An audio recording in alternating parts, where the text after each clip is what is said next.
Tonight, police are reacting to a call being put forward by some citizens that would reduce the police portion of the city budget. The leaders of the police unions for administration and rank and file stood up to defend the department against what they say is a move that would completely transform the department and hamper their ability to do their job. Barton Dieters talked with the union leaders and brings us the latest on this story tonight. Barton.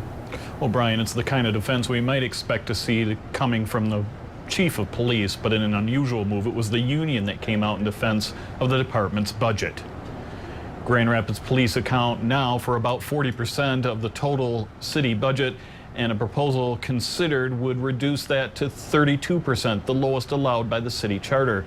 Union leaders say the cuts would result in the layoff of 78 in the department's 298 sworn and about 105 civilian members. They say that cut would be most profoundly felt by those residents who live in high crime areas where union leaders say more police are needed, not less.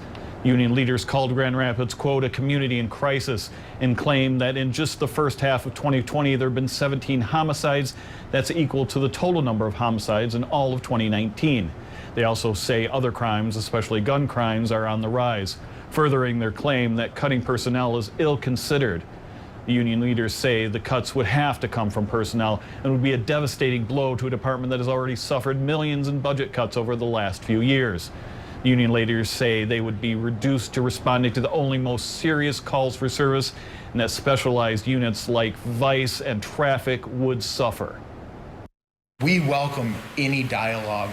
We will talk to anybody that wants to talk to us about this. We can't do it in the middle of Fulton and Division while people are throwing rocks and bottles at our officers. We can't do it on Monroe Center when we have people throwing large explosive devices.